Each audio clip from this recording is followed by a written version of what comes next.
അല്ലെ ജീവിതത്തിന്റെ പ്രതിസന്ധികളുടെ ആകുലത ഇതെല്ലാം ഉണ്ടെങ്കിൽ തുറന്നു പറഞ്ഞ് ആശ്വാസം തേടേണ്ട സ്ഥലം കുമ്പസാരം എന്ന കൂദാശയിലാണെന്ന് ഈശോ പറഞ്ഞു കൊടുക്കുകയാണ്. ഓരോ വ്യക്തിയും ആശ്വസിപ്പിക്കപ്പെടുന്ന സ്ഥലമാണ് ഈ കുമ്പസാരം എന്ന കൂദാശ. വിശ്വാസത്തോടെ ഞാൻ കുമ്പസാരിക്കാൻ കടന്നു ചെല്ലുമ്പോൾ എൻ്റെ ഈശോയാണ് അവിടെ കാത്തിരിക്കുന്നതെന്നും ഉൽപ്പത്തി മുതൽ നമ്മൾ കാണുന്നത്, ഒരു വ്യക്തി തെറ്റ് ചെയ്തു കഴിഞ്ഞാൽ ഒന്നെങ്കിൽ ന്യായീകരിക്കും, അല്ലെങ്കിൽ മറ്റു വ്യക്തിയുടെ മുമ്പിൽ പഴിചാരും, ഇല്ലെങ്കിൽ നേരെ നേരെ നിന്ന് തർക്കിക്കും. ഒന്നെങ്കിൽ ഭൂമിയിൽ വെച്ച് സഹിക്കുകയോ അല്ലെങ്കിൽ മരണശേഷം ശുദ്ധീകരണ സ്ഥലത്ത് വെച്ച് സഹിക്കുകയോ. അതിനാണ് ഈ കാലിക ശിക്ഷ എന്ന് പറയും.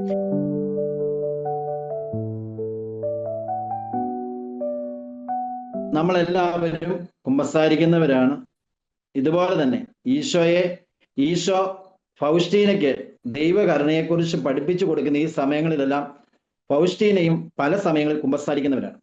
നമ്മൾ ഓരോരുത്തരും ഇപ്പോൾ കുമ്പസാരിക്കുന്നവരാണ്. എന്നാൽ ഈശോ ഈ കുമ്പസാരിക്കുന്ന ഈ വിഷയത്തിന്റെ കുറച്ച് തുറവിയായിട്ട് കുമ്പസാരിക്കുന്ന ആത്മാക്കൾക്ക് വേണ്ടി ഈശോ പറഞ്ഞു കൊടുക്കുകയാണ്. അതാണ് ഫൗസ്റ്റീന ഡയറിയിൽ നിന്ന് നമ്മൾ ഇന്ന് ചിന്തിക്കുന്നത്. കുമ്പസാരത്തെ കുറിച്ച് നമ്മൾ ചിന്തിക്കുകയാണ്. അത് വിശുദ്ധ ഫൗസ്റ്റീനയുടെ ഡയറി 1448 ഖണ്ഡികയിൽ ഇങ്ങനെ പറയുകയാണ്: ആത്മാക്കളോട് അവരെവിടെയാണ് ആശ്വാസം തേടേണ്ടത് എന്ന് പറയുക. അതെന്റെ കരുണയുടെ സിംഹാസനത്തിലാണ്, കുമ്പസാരം എന്ന കൂദാശയിലാണ്. അവിടെ വളരെയേറെ അത്ഭുതങ്ങൾ സംഭവിക്കുകയും അത് ആവർത്തിക്കപ്പെടുകയും ചെയ്യുന്നു. ഈ അത്ഭുതം സ്വന്തമാക്കുന്നതിന് വലിയ തീർത്ഥാടനങ്ങൾ നടത്തുകയോ ബാഹ്യമായ ആഘോഷങ്ങൾ നടത്തുകയോ ചെയ്യേണ്ട ആവശ്യമില്ല. എൻ്റെ പ്രതിനിധികളുടെ പാദാതികെ വിശ്വാസത്തോടെ അണഞ്ഞ് തൻ്റെ ആത്മാവിൻ്റെ ദുരവസ്ഥ വെളിപ്പെടുത്തുകയേ വേണ്ടൂ. അപ്പോൾ ദൈവകരുണയുടെ അത്ഭുതങ്ങൾ അവിടെ പൂർണ്ണമായും സംഭവിക്കും. പ്രിയപ്പെട്ടവരെ, ഫൗസ്റ്റീനയുടെ ഈശോ ഈ 1448 ഖണ്ഡികയിൽ പറയുന്ന പ്രധാന കാര്യങ്ങൾ ഒന്നിതാണ്: ഒരു വ്യക്തി ആശ്വാസം തേടേണ്ട സ്ഥലം എന്ന് പറയുന്നത് കുമ്പസാരം എന്ന കൂദാശയാണ്. അപ്പോൾ ഈശോ പറയാണ്, ഒരു വ്യക്തിയുടെ മനസ്സിൽ അസ്വസ്ഥത, ദുഃഖം, അല്ലെ ജീവിതത്തിന്റെ പ്രതിസന്ധികളുടെ ആകുലത ഇതെല്ലാം ഉണ്ടെങ്കിൽ തുറന്നു പറഞ്ഞ് ആശ്വാസം തേടേണ്ട സ്ഥലം കുമ്പസാരം എന്ന കൂദാശയിലാണെന്ന് ഈശോ പറഞ്ഞു കൊടുക്കുകയാണ്. ഇതിനു മുമ്പ് നമ്മളിപ്പോൾ കുമ്പസാരിക്കുന്നതാണ്, ഫൗസ്റ്റീന കുമ്പസാരിക്കുന്നത്. പക്ഷെ ഈശോ പറഞ്ഞു കൊടുക്കേണ്ട ഓരോ വ്യക്തിയും ആശ്വസിപ്പിക്കപ്പെടുന്ന സ്ഥലമാണ് ഈ കുമ്പസാരം എന്ന കൂദാശ. ഈശോ രണ്ടാമത് ഈ ഖണ്ഡികയിൽ പറയുകയാണ്, ഇത് കരുണയുടെ സിംഹാസനമാണ്. ഒരു വ്യക്തി കുമ്പസാരിക്കാൻ വേണ്ടി കുമ്പസാര കൂടിനെ സമീപിക്കുമ്പോൾ ഈശോ പറയാണ്, ആ ആത്മാവ്, ആ വ്യക്തി സമീപിക്കുന്നത് യേശുവിൻ്റെ കരുണയുടെ സിംഹാസനത്തെയാണ്. ആത്മാവ് കുമ്പസാരിക്കുവാൻ വേണ്ടി കടന്നു ചെല്ലുമ്പോൾ സന്ദർശിക്കുന്നത്. അവിടെ ഈശോ കരുണയുടെ രാജാവായി ആ സിംഹാസനത്തിൽ ഉപവിഷ്ടനായിരിക്കുന്നു. ഓരോ ആത്മാക്കൾക്കും കരുണ തരുവാൻ ഈശോ ഇവിടെ കാത്തിരിക്കുന്നു. അതുകൊണ്ട് നമ്മൾ പറയും, നമ്മൾ കുമ്പസാരിക്കാൻ പോകുമെന്ന് പറയും. ഈശോ പറയാണ്, ഈ കുമ്പസാര കൂട്ടിലേക്ക് ഒരു വ്യക്തി അണയുമ്പോൾ ആ ആത്മാവ് എൻ്റെ കരുണയുടെ സിംഹാസനത്തെയാണ് സമീപിക്കുന്നത്. പ്രിയപ്പെട്ടവരെ, അതിനാൽ നമ്മൾ ഭയപ്പെടാതെ ഈ കുമ്പസാര കൂട്ടിലേക്ക് പോകുവാൻ തയ്യാറാകണം. ഈശോ ഈ ഖണ്ഡികയിൽ പറയുകയാണ്, അവിടെ അത്ഭുതങ്ങൾ സംഭവിക്കുകയും അത് ആവർത്തിക്കപ്പെടുകയും ചെയ്യുന്നു. ഒരാത്മാവ് ചെന്ന് കുമ്പസാരിക്കുമ്പോൾ അവന്റെ ഉള്ളിൽ നിന്ന് പാപത്തിന്റെ ഭയങ്കരമായ ഡെലിവറൻസ് ആ കുമ്പസാരക്കൂട്ടി നടക്കുന്നുണ്ട്.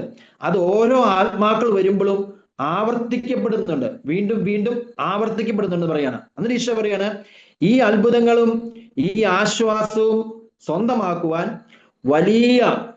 ഈശോ പറയുന്നത്, ഈ സ്വന്തമാക്കുവാൻ വേണ്ടി വലിയ തീർത്ഥാടനങ്ങൾ നടത്തുകയോ ബാഹ്യമായ ആഘോഷങ്ങൾ നടത്തുകയോ വേണ്ട. വിശ്വാസത്തോടെ ഞാൻ കുമ്പസാരിക്കാൻ കടന്നു ചെല്ലുമ്പോൾ എൻ്റെ ഈശോയാണ് അവിടെ കാത്തിരിക്കുന്നതെന്നും ഞാൻ എൻ്റെ പാപങ്ങൾ ഏറ്റുപറഞ്ഞാൽ എൻ്റെ ഈശോ എന്നോട് ക്ഷമിക്കുമെന്നും എന്നെ വിമോചിപ്പിക്കുമെന്ന്, ഈ പാപത്തിൽ നിന്ന് വിമോചിക്കുമെന്ന് ഒരു വ്യക്തി വിശ്വാസത്തോടെ, വിശ്വാസത്തോടെ എൻ്റെ പ്രതിനിധികളുടെ മുമ്പാകെ ആത്മാവിന്റെ ദുരവസ്ഥ വെളിപ്പെടുത്തുകയേ വേണ്ടൂ. അപ്പൊ അവിടെ തുറന്നു പറഞ്ഞാൽ മതി. അപ്പൊ ഈശോ പറയാണ്, അവിടുന്നാണ് ഒരു വ്യക്തിക്ക് ആശ്വാസം കിട്ടുന്നത്. വചനം ഇങ്ങനെ പറയുന്നു, അധ്വാനിക്കുന്നവരും ഭാരം വഹിക്കുന്നവരുമായ നിങ്ങൾ എല്ലാവരും എൻ്റെ അടുക്കൽ വരുവിൻ, ഞാൻ നിങ്ങളെ ആശ്വസിപ്പിക്കാം. നമ്മുടെ ഹൃദയത്തിൽ സമാധാനമില്ലേ, സ്വസ്ഥതയില്ലേ, എല്ലാം തുറന്നു പറയേണ്ട ഒരു സ്ഥലം കുമ്പസാരക്കൂടാണ്. ഈശോ പറയാണ്, അധ്വാനിക്കുന്നവരും ഭാരം വഹിക്കുന്നവരെ നിങ്ങൾ എല്ലാവരും എന്റെ അടുക്കൽ വരുവിൻ, ഈ കുമ്പസാരക്കൂടിനെ സമീപിക്കുവിൻ, കരുണയുടെ സിംഹാസനത്തിലേക്ക് വരുവിൻ, ഞാൻ നിങ്ങളെ ആശ്വസിപ്പിക്കാമെന്ന് ഈശോ പറയുകയാണ്. അതുകൂടാതെ തന്നെ ഈ ഖണ്ഡികയിൽ പറയുന്ന മറ്റൊരു കാര്യമാണ്, നമ്മുടെ ആത്മാവിന്റെ ദുരവസ്ഥ അവിടെ വെളിപ്പെടുത്തണം. ദുരവസ്ഥ വെളിപ്പെടുത്തണം. ഈശോ പറയാണ്, നമ്മുടെ പാപങ്ങള് ഒന്ന് ഏറ്റുപറയുക, അല്ലെങ്കിൽ അത് സമ്മതിക്കുക. എന്തിനു വേണ്ടിയാണ് ഈശോ എപ്പോഴും ഈ തെറ്റ് മനുഷ്യൻ ഏറ്റുപറയണം എന്ന് പറയുന്നത്? അതായത് മനുഷ്യന്റെ സ്വഭാവം എന്ന് പറയുന്നത് ഇതാണ്. ഉൽപ്പത്തി മുതൽ നമ്മൾ കാണുന്നത്, ഒരു വ്യക്തി തെറ്റ് ചെയ്തു കഴിഞ്ഞാൽ ഒന്നെങ്കിൽ ന്യായീകരിക്കും, അല്ലെങ്കിൽ മറ്റു വ്യക്തിയുടെ മുമ്പിൽ പഴിചാരും, ഇല്ലെങ്കിൽ നേരെ നിന്ന് തർക്കിക്കും. നമുക്കറിയാം, നമ്മുടെ കുടുംബത്തിലെ ചില വ്യക്തികൾ തെറ്റ് ചെയ്തതാണെന്നറിയാം, അവരോട് ചോദിക്കുമ്പോൾ അവർ ആ തെറ്റ് ചെയ്തിട്ടില്ലെന്ന് പറഞ്ഞ് നേർക്ക് നിന്ന് തർക്കിക്കും, അല്ലെങ്കിൽ എന്ത് ചെയ്യും? ന്യായീകരിക്കും. ഇതെല്ലാവരും ചെയ്യുന്നതല്ലേ, ഇപ്പോൾ ആരാ വിശുദ്ധരായിട്ടുള്ളത്? ഇതെല്ലാവരും ചെയ്യുന്നതല്ലേ, ന്യായീകരിക്കും. അല്ലെങ്കിൽ ഇതിനൊന്നും ഉത്തരവാദി ഞാനല്ല, അവൻ കാരണമാണ്, അവള് കാരണമാണ്, പഴിചാരും. ഇതാണ് മനുഷ്യന്റെ സ്വഭാവം. അപ്പോൾ ഈശോ പറയുകയാണ്, നിനക്ക് തെറ്റുപറ്റി എന്ന് സമ്മതിക്കാവോ? നിനക്ക് കുറവുണ്ടെന്ന് നീ ഒന്ന് സമ്മതിക്കാവോ? ഞാൻ നിന്നോട് ക്ഷമിക്കാം. കണ്ടോ, തെറ്റൊന്ന് ഏറ്റു പറഞ്ഞാൽ മതി. മനുഷ്യന്റെ സ്വഭാവം ഇതാണ്, ന്യായീകരിക്കുക, പഴിചാരുക, എതിർക്കുക. ഈശോ പറയാം, നിനക്ക് കുറവുണ്ടെന്നും നിന്നിൽ പാപമുണ്ടെന്ന് നീ സമ്മതിക്കാവോ? നീ ഒന്ന് ഏറ്റു പറയാവോ? ഞാൻ ക്ഷമിക്കാം.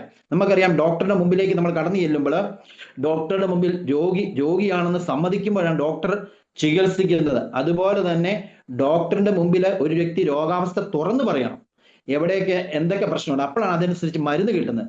ഒരു ഡോക്ടറുടെ മുമ്പിൽ ഒരു രോഗി തന്റെ മുറിവ് കാണിക്കുവാനോ അല്ലെങ്കിൽ ഇതിനെക്കുറിച്ച് പറയാനോ ലജ്ജിച്ചു കഴിഞ്ഞാൽ അതനുസരിച്ച് എന്ത് ചെയ്യുകയില്ല, ഈ വ്യക്തിക്ക് മരുന്ന് ലഭിക്കുകയില്ല. അതുകൊണ്ട് ഈശോ പറയുകയാണ്, എല്ലാം കുമ്പസാരക്കൂട്ടിൽ തുറന്നു പറയണം, അപ്പോൾ നിനക്ക് കൃപ ലഭിക്കും. ഈ കുമ്പസാരക്കൂട്ടിൽ പറയുമ്പോൾ വലിയ പാപങ്ങൾ പറയുന്നു, ചെറിയ പാപങ്ങളും പറയണം. അപ്പോഴാണ് വിശുദ്ധിയിൽ കൂടുതൽ വളരുവാൻ നമുക്ക് സാധിക്കും. ചിലവര് ഈശോയിൽ വളർന്നു പോകുമ്പോൾ ചെറിയ പാപങ്ങൾ ലഘുവായിട്ട് കാണും. പക്ഷേ ലഘുപാപങ്ങൾ നമ്മൾ എടുത്തു പറയണം എന്നാണ് ഈശോ പറയുന്നത്. കാരണം വിശുദ്ധിക്കായിട്ട് പരിശ്രമിക്കുന്ന ആത്മാവിന്, ഇങ്ങനെയാണ് ഫൗസ്റ്റീനയോട് പറയുന്നത്, വിശുദ്ധിക്കായി പരിശ്രമിക്കുന്ന ആത്മാവിന് ചെറിയ കാര്യങ്ങൾ വളരെ പ്രാധാന്യം അർഹിക്കുന്നതാണ്. ഈശോ പറഞ്ഞു കൊടുക്കുന്ന ഉദാഹരണം ഇതാണ്. നിങ്ങൾ വലിയൊരു കെട്ടിടം പണിയുമ്പോൾ വലിയ കട്ടകൾ വെച്ച് നിങ്ങൾ പണിയുന്നു, അതിനകത്ത് ചെറിയ കട്ടകളും ഉണ്ട്. ആ ചെറിയ കട്ടകൾ ഇല്ലെങ്കിൽ ആ കെട്ടിടം പണി പൂർത്തിയാക്കാൻ പറ്റത്തില്ല. ഇതുപോലെ വിശുദ്ധിയിൽ വളരുമ്പോൾ വലിയ പാപം മാത്രം പറഞ്ഞു പോയാൽ പോരാ, ഈ ചെറിയ പാപങ്ങളും നമ്മൾ പറയണം.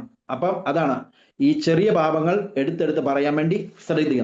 അതുകൂടാതെ വിശുദ്ധ ഫൗസ്റ്റീനയോട് ഈശോ പറയാണ്, 1725 ഖണ്ഡികയെ പറയാണ്, വൈദികൻ എന്ന വ്യക്തി എനിക്കൊരു മറ മാത്രമാണ് ഞാൻ ഉപയോഗിക്കുന്നത്. എപ്രകാരമുള്ള വൈദികനാണെന്ന് നീ ഒരിക്കലും അപഗ്രഥനം ചെയ്യരുത്. അതായത് കുമ്പസാരക്കൂട്ടിലേക്ക് ചെല്ലുമ്പോൾ എന്നെ അറിയുന്ന അച്ഛനാണോ അവിടെ ഇരിക്കുന്നത്? ദേഷ്യക്കാരനായ അച്ഛനാണ് അവിടെ ഇരിക്കുന്നത്? പ്രായം ചെന്ന അച്ഛനാണ് അവിടെ ഇരിക്കുന്നത്? ഇതൊന്നും നീ നോക്കണ്ട. കുമ്പസാരക്കൂട്ടിൽ ഈ വൈദികന് മറയായിട്ട് നിൽക്കുന്നത് ഈശോ തന്നെയാണ്. നമ്മളെ ചെല്ലുമ്പോൾ കുമ്പസാരക്കൂടാണ് വൈദികനെ കാണാതെ മറയെങ്കിൽ, ഈശോയെ കാണാതെ ഈശോ മറയായിട്ട് പിടിച്ചിരിക്കുന്നത് വൈദികനെയാണ്. അപ്പൊ നമ്മൾ ചെല്ലുമ്പോൾ കുമ്പസാരക്കൂട്ടിൽ തുറന്നു വരുമ്പോൾ അത് ഈശോയോട് തന്നെയാണ് പറയുന്നത്. അതുകൊണ്ട് കുമ്പസാരക്കൂട്ടിലിരിക്കുന്ന വൈദികൻ എപ്രകാരമാണെന്ന് നീ ചിന്തിക്കുകയേ വേണ്ട, അത് അങ്ങനെ ചെയ്യുക. എന്നിട്ട് ഈശോ പറയുകയാണ്, കുമ്പസാരക്കൂട്ടിൽ വെച്ച് കുമ്പസാരക്കാരനോട് ചെയ്യുന്ന തെറ്റുകളെല്ലാം എന്നോട് തന്നെയാണ് ചെയ്യുന്നത്. കുമ്പസാരക്കൂട്ടിൽ നീ പാപം മറച്ചു പറഞ്ഞാൽ, നീ കുറച്ച് പകുതി പറഞ്ഞു, പകുതി പറയാതെ പോയാൽ, നീ കുമ്പസാരക്കാരനോട് കാണിക്കുന്നതെല്ലാം എന്നോട് തന്നെയാണ് ചെയ്യുന്നത്. അല്ലെങ്കിൽ വൈദികനോട് ചെയ്യുന്നത് എല്ലാ തെറ്റുകളും ഈശോയോട് തന്നെയാണ് ചെയ്യുന്നത് എന്ന് ഈശോ പറയുകയാണ്. ഇനി അതിന്റെ 282 ഖണ്ഡികയിൽ ഫൗസ്റ്റീനയോട് ഈശോ പറയാണ്, 282 ഖണ്ഡിക പറയാണ്, ഒരിക്കൽ ഈശോ എന്നോട് പറഞ്ഞു, എൻ്റെ പ്രിയ കുഞ്ഞെ, നിന്റെ പാപങ്ങളെ കുറിച്ച് പശ്ചാത്താപിച്ച് വലിയ ദുഃഖത്തോടെ നീ അനുദപിച്ചപ്പോൾ നിന്നോടുള്ള കരുണയാൽ എൻ്റെ ഹൃദയം അലിഞ്ഞു. അവിടെ പറയാണ്, പാപങ്ങളെക്കുറിച്ച് പശ്ചാത്താപിച്ച് വലിയ ദുഃഖത്തോടെ അനുദപിച്ചപ്പോൾ. അപ്പൊ വെറുതെ ഓടിപ്പോയി കുമ്പസാരിച്ചാൽ പോരാ. എന്നാ അച്ഛൻ അവിടെ ഇരിപ്പുണ്ട്, എന്നാ പോയേക്കാം, എന്നാ വലിയ ആഴ്ചയാണല്ലോ, പെസഹവ്യാഴമാണല്ലോ വരുന്നേ, ഇനി വലിയ ആഴ്ചയാണ്, എന്നാ ഒന്ന് കുമ്പസാരിച്ച്, അങ്ങനെയല്ലോ വെച്ചേ. പാപങ്ങളെക്കുറിച്ച് പശ്ചാത്താപിച്ച് വലിയ ദുഃഖത്തോടെ അനുദപിച്ചപ്പോൾ പറയാണ്. അപ്പൊ എന്താണ് പശ്ചാത്താപം അല്ലെ മനസ്താപം? എന്താ പശ്ചാത്താപം മനസ്താപം എന്ന് പറയുന്നത്? എന്താ? നമുക്ക് ശ്രദ്ധിക്കാം. പറയാണ്, 3 ഘടകങ്ങൾ അതിലുണ്ട്. ഒന്നാണ് ആത്മാവിന്റെ ദുഃഖം, 2 ചെയ്തു പോയ പാപത്തോടുള്ള വെറുപ്പ്, 3 വീണ്ടും ചെയ്യുകയില്ലെന്നുള്ള പ്രതിജ്ഞ. അപ്പൊ 3 കാര്യങ്ങൾ: ആത്മാവിന്റെ ദുഃഖം, ചെയ്തു പോയ പാപത്തോടുള്ള വെറുപ്പ്, വീണ്ടും ചെയ്യുകയില്ലെന്നുള്ള പ്രതിജ്ഞ. അതുകൊണ്ടാണ് സുഭാഷിതങ്ങള് 28:13 പറയാണ്, തെറ്റ് മറച്ചു വെക്കുന്നവന് ഐശ്വര്യം ഉണ്ടാവുകയില്ല, അത് ഏറ്റു പറഞ്ഞ് പരിത്യജിക്കുന്നവന് കർത്താവിന്റെ കരുണ ലഭിക്കും. തെറ്റ് മറച്ചു വെക്കുന്നവന് ഐശ്വര്യം ഉണ്ടാവുകയില്ല, അത് ഏറ്റു പറഞ്ഞ് പരിത്യജിക്കുന്നവന് കർത്താവിന്റെ കരുണ ലഭിക്കും. എന്നിട്ട് ഈശോ പറയുന്ന ഒരു കാര്യം എന്താണ്? ഇത് നിങ്ങൾ ശ്രദ്ധിച്ചു കേൾക്കുക, ഈ വാചകം ശ്രദ്ധിച്ചു കേൾക്കുക.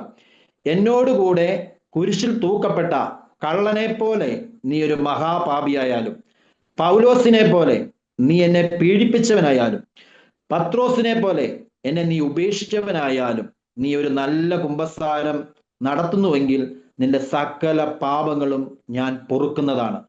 നീ കുരിശിൽ തൂക്കപ്പെട്ട ഒരു കള്ളനെ പോലെ, ഈ ഭൂമിയിൽ ഒരു കള്ളൻ ചെയ്യാത്ത എല്ലാ തെറ്റുകളും നീ ചെയ്താലും, പൗലോസിനെ പോലെ സഭയെയും വൈദികരെയും കുറ്റം പറയുകയും ദൈവിക കാര്യങ്ങൾ അവഹേളിക്കുകയും ചെയ്യുന്ന ഒരു വ്യക്തിയായാലും നീ, അല്ലെങ്കിൽ പത്രോസിനെ പോലെ ഈശോയുടെ വഴിയെ വന്ന ശേഷം പാപം ചെയ്ത് ഈശോയെ വേദനിപ്പിച്ച വ്യക്തിയാണെങ്കിലും, ഈശോയെ ഒന്നും വേണ്ട ലോകത്തിലേക്ക് പോയ വ്യക്തി, ഈശോ പറയാണ്, നീ ഒരു കള്ളനെ പോലെ ആയാലും, പൗലോസിനെ പോലെ ആയാലും, പത്രോസിനെ പോലെ ആയാലും നീ നല്ലൊരു കുമ്പസാരം നടത്തുന്നുവെങ്കിൽ നിന്റെ എല്ലാ പാപങ്ങളും ക്ഷമിക്കപ്പെടും. എന്നിട്ട് ഈശോ പറയുകയാണ്, ആത്മാവ് അഴുകി തുടങ്ങിയ മൃതശരീരം പോലെയാണെങ്കിലും, മാനുഷികമായി നോക്കിയാൽ രക്ഷപ്പെടാൻ ഒരു പ്രതീക്ഷയ്ക്ക് വകയില്ലെങ്കിലും, എല്ലാം ഇപ്പോൾ തന്നെ നഷ്ടപ്പെട്ടു എന്ന് കഴിഞ്ഞു എന്ന് തോന്നിയാലും, ദൈവദൃഷ്ടിയിൽ അങ്ങനെയല്ല. ദൈവ കരുണയുടെ അത്ഭുതം ആ ആത്മാവിനെ പൂർണ്ണമായി പുനരുദ്ധരിക്കും. 1448 ഖണ്ഡികയിൽ ഈശോ പറയാണ്, ഒരാത്മാവ് അഴുകി തുടങ്ങിയ അവസ്ഥയിലാണെങ്കിലും, മൃതശരീരം പോലെയാണെങ്കിലും, മാനുഷികമായി നോക്കിയാൽ രക്ഷപ്പെടാൻ. ഇപ്പൊ നമ്മുടെ ദേശത്ത് ഒരു വ്യക്തി, അവനെ നോക്കിക്കഴിഞ്ഞാൽ അവനെ ഏറ്റവും വലിയ തല്ലിപ്പൊളിയാ. വീട്ടുകാർ ഉപേക്ഷിച്ചു, നാട്ടുകാർ ഉപേക്ഷിച്ചു, കൂട്ടുകാർക്ക് ഇവനൊന്നും ഒരിക്കലും രക്ഷപ്പെടാൻ പറ്റില്ല. 10 പ്രമാണങ്ങൾ ലംഘിച്ച വ്യക്തിയാണെങ്കിലും മനുഷ്യരെല്ലാം പറഞ്ഞു ഇവനെ ഒരിക്കലും രക്ഷപ്പെടത്തില്ല, ഇവന്റെ പാപം ആരും ക്ഷമിക്കത്തില്ലെന്ന് പറഞ്ഞാൽ പോലും ഈശോ പറയാണ്, മനുഷ്യൻ കാണുന്നതല്ല, ഈ കരുണയുടെ സിംഹാസനത്തിൽ അവൻ അണഞ്ഞാൽ ദൈവത്തിന്റെ കൃപ അവനെ ഉയർത്തും, അവന്റെ ആത്മാവിനെ ഉയർത്തുക തന്നെ ചെയ്യുമെന്ന് മനുഷ്യൻ കാണുന്നതല്ല. പ്രിയപ്പെട്ടവരെ, അതുകൊണ്ട് ഈ വലിയ ആഴ്ചയിലേക്ക് പ്രവേശിക്കുമ്പോൾ ഹൃദയം തുറന്ന് ചെറിയ പാപങ്ങൾ എല്ലാം ഓർത്ത് കുമ്പസാരിക്കുവാൻ, പശ്ചാത്താപത്തോടെ അനുതാപത്തോടെ കുമ്പസാരിക്കുവാൻ നിങ്ങൾക്ക് കൃപ ലഭിക്കുവാൻ പ്രാർത്ഥിക്കുന്നു. സഭ നമ്മളെ പഠിപ്പിക്കുന്നു, ഈ കുമ്പസാരിക്കുമ്പോൾ 3 ഫലമാണ് കുമ്പസാരത്തിനുള്ളത്. ഒന്നാണ്, ഒരു വ്യക്തി കുമ്പസാരിക്കുമ്പോൾ അവനെ ദൈവത്തിന്റെ കൃപാവരത്തിലേക്ക് ഈ കുമ്പസാരം കൂട്ടിക്കൊണ്ടുപോകുന്നു, അവനിലേക്ക് ദൈവത്തിന്റെ കൃപ നിറയുവാൻ കൂട്ടിക്കൊണ്ടു. 2, ഈശോയുമായുള്ള സൗഹൃദത്തിലേക്ക് ഒരു വ്യക്തി കുമ്പസാരിക്കുന്ന വ്യക്തി വരുന്നു. 3, ആ വ്യക്തി സഭയുമായി അനുരഞ്ജനത്തിലേക്ക് വരുന്നു. 3 കാര്യങ്ങളാണ്. ദൈവത്തിന്റെ കൃപാവരത്തിലേക്ക് വരുന്നു, 2 ഈശോയുമായി സൗഹൃദത്തിൽ വരുന്നു, 3 ഈ കൂദാശ ഇടവകയുമായി സഭയുമായി നമ്മളെ അനുരഞ്ജനപ്പെടുത്തുന്നു. ശ്രദ്ധിക്കുക, ഇങ്ങനെ നമ്മൾ ഓരോ പാപങ്ങളും കുമ്പസാരിക്കുകയാണ്. ഈ കുമ്പസാരിക്കുമ്പോൾ നമുക്ക് വരുന്ന ഈ പാപത്തിന്റെ അകത്ത് തന്നെ നമ്മൾ കുമ്പസാരിച്ചു, ഒരു പാപം ചെയ്ത് കുമ്പസാരിച്ചു, അപ്പോൾ വരുന്നതാണ് പാപത്തിന്റെ കടങ്ങളുണ്ട്. ആ പാപത്തിന്റെ കടങ്ങള് സഭ വഴി ഈശോ ചില വർഷങ്ങളിൽ ചില പ്രാർത്ഥനകൾ ഇളച്ചു തരും. അതിന് പറയുന്ന പേരാണ് ദണ്ഡവിമോചനം എന്ന് പറയും. ദണ്ഡവിമോചനം അത് ഞാൻ ചെറിയ രീതിയിൽ ഒന്ന് പറയാം. പാപം 2 രീതിയിലുണ്ട്. 1 മാരക പാപം, 2 ലഘുപാപം. മാരക പാപം ചെയ്ത വ്യക്തി കുമ്പസാരിക്കാതെ ഈ ഭൂമിയിൽ നിന്ന് പോകുമ്പോൾ ആ വ്യക്തിക്ക് ഒരിക്കലും യേശുവുമായിട്ടുള്ള നിത്യജീവിതത്തിൽ പ്രവേശിക്കുവാൻ സാധിക്കുകയില്ല. 2 ഈശോയുമായിട്ടുള്ള എന്നേക്കുമുള്ള ഐക്യം ഈശോയായിട്ട് പിന്നെ കാണാൻ പറ്റുന്നത്, ഈശോയുമായിട്ട് എന്നേക്കും പോകുന്നു. അതിന് പറയുന്ന പേരാണ് നിത്യശിക്ഷ എന്ന് പറയും. എന്നാൽ ലഘുപാപങ്ങൾക്കുള്ള ശിക്ഷയാണ് കാലിക ശിക്ഷ എന്ന് പറയും. ഈ 2 ശിക്ഷകളും ഈശോ സെപ്പറേറ്റ് തരുന്നതല്ല, ഈ പാപത്തിൽ തന്നെ ഉള്ളതാണ്. മനസ്സിലാകാൻ ഞാൻ പറഞ്ഞു കഴിഞ്ഞാൽ, ഞാനൊരു ചേട്ടനെ കത്തിയെടുത്ത് കുത്തി ആ ചേട്ടൻ മരിച്ചുപോയി എന്ന് വിചാരിക്കും. മരിച്ചുപോയപ്പോൾ ആ ചേട്ടൻ കുടുംബം നോക്കുന്നതാണ്. ആ ചേട്ടൻ മരിച്ചതുകൊണ്ട് ആ ചേട്ടന്റെ കുടുംബം പട്ടിണിയായി, ആ ചേട്ടന്റെ മോള് സ്കൂളിൽ പഠിക്കുന്ന ഫീസ് അടയ്ക്കാനില്ലാതെ. ഇതെല്ലാം ഞാൻ ചെയ്ത പാപത്തിന്റെ പരിണിതഫലമാണ്. ഞാൻ പോയി ഇത് തെറ്റാണെന്ന് പറഞ്ഞാൽ അച്ഛനോട് പോയി കുമ്പസാരിച്ചു. അച്ഛൻ എന്നോട് പ്രായശ്ചിത്തം ചെയ്തു, എന്റെ പാപം എനിക്ക് ക്ഷമിക്കപ്പെട്ടു. പക്ഷെ ഞാൻ വഴി വന്നുകൊണ്ടോ പരിണിത ഫലം കിടപ്പം. അപ്പൊ അതിനുള്ളൊരു ശിക്ഷ എനിക്കുണ്ട്. ആ ശിക്ഷ ഒന്നെങ്കിൽ ഭൂമിയിൽ വെച്ച് സഹിക്കുകയോ അല്ലെങ്കിൽ മരണശേഷം ശുദ്ധീകരണ സ്ഥലത്ത് വെച്ച് സഹിക്കുകയോ ചെയ്യണം. അതിനാണ് ഈ കാലിക ശിക്ഷ എന്ന് പറയും. അതിന് ഈശോ ഭൂമിയിലായിരിക്കുമ്പോൾ ഒരു ആത്മാവിന് സഹനങ്ങൾ നൽകുന്നു. ആ സഹനത്തെ ഒരു വ്യക്തി സന്തോഷത്തോടെ സ്വീകരിച്ചാൽ ശുദ്ധീകരണ സ്ഥലത്ത് കിടക്കേണ്ട സമയം ഈ വ്യക്തിക്ക് കുറഞ്ഞു കിട്ടുന്നു. അതിനാണ് ഈശോ ഭൂമിയിലായിരിക്കുമ്പോൾ സഹനങ്ങൾ തരുന്നത്. എന്തിനാണ്? ഈ ശുദ്ധീകരണ സ്ഥലത്തെ അളവ് കുറയ്ക്കാണ്. പക്ഷെ എല്ലാവരും സഹനം കാണുമ്പോൾ പറയും, അയ്യോ ദൈവം ഉപേക്ഷിച്ചതിൻ്റെ അല്ല, ദൈവസ്നേഹത്തിന്റെ അടയാളം. അത് യേശുവിന്റെ സ്നേഹത്തെ പ്രതി ഏറ്റെടുത്താൽ ആ വ്യക്തിക്ക് ശുദ്ധീകരണ സ്ഥലത്തിന്റെ അളവ് കുറച്ച്. ഇതുപോലെ സഭ നമുക്ക് ചില വർഷങ്ങളിലും ചില പ്രാർത്ഥനയിൽ ചൊല്ലുമ്പോൾ നമ്മൾ ചെയ്തു പോയ പാപത്തിന്റെ കടങ്ങൾ, അതല്ലേ പരിശുദ്ധ കുർബാന സ്വീകരിച്ച ശേഷം വൈദികൻ അൾത്താരയിലോട്ട് കയറിയ ശേഷം പറയും നമ്മൾ സ്വീകരിച്ച പരിശുദ്ധ കുർബാന കടങ്ങളുടെ വൃദ്ധിക്കും നിത്യജീവനും കാരണമാകട്ടെ എന്ന് നമ്മൾ പറയുമല്ലേ. അപ്പോൾ ഈ പാപത്തിന്റെ കടം ഇളച്ചു തരണം സഭ തന്നെ. അതാണ് ദണ്ഡവിമോചനം എന്ന് പറയും. ഈ ദണ്ഡവിമോചനം കിട്ടുവാൻ വേണ്ടി നമ്മൾ ചെയ്യേണ്ട കാര്യങ്ങൾ ഒന്ന്, ഇത് ജോൺ പോൾ ആറാമൻ മാർപ്പാപ്പ പറയുന്ന ദണ്ഡവിമോചനത്തിന് പ്രമാണ രേഖയിൽ നിന്നുള്ള കാര്യങ്ങളാണ് ഞാൻ പറയുന്നത്. ദണ്ഡവിമോചനം പ്രാപിക്കുന്നതിൽ 3 കാര്യങ്ങൾ ഉണ്ടായിരിക്കണം. ഒന്ന്, വരപ്രസാദ അവസ്ഥയിൽ ആയിരിക്കുക, അതായത് കുമ്പസാരിച്ചൊരുങ്ങുക. ദണ്ഡവിമോചനം നേടണം എന്നുള്ള നിയോഗം ഉണ്ടായിരിക്കുക. 3, ഹൃദയത്തിൽ ആത്മാർത്ഥമായ പശ്ചാത്താപം ഉണ്ടായിരിക്കുക. 3 കാര്യങ്ങൾ. എന്നിട്ട് പറയുകയാണ് 2 രീതിയിലുള്ള ദണ്ഡവിമോചനമുണ്ട്. പൂർണ്ണമായ ദണ്ഡവിമോചനം, ഭാഗികമായ ദണ്ഡവിമോചനം. പൂർണ്ണമായ ദണ്ഡവിമോചനത്തിന് 3 ഘടകങ്ങളുണ്ട്. ആ 3 ഘടകങ്ങൾ ചെയ്താലേ ഈ ദണ്ഡവിമോചനം പൂർണ്ണമാകുകയുള്ളൂ. ഒന്നാമത്തെ, കുമ്പസാരിച്ചിരിക്കണം, ഒരുങ്ങി കുമ്പസാരിച്ച. 2, പരിശുദ്ധ കുർബാന സ്വീകരിച്ചിരിക്കണം.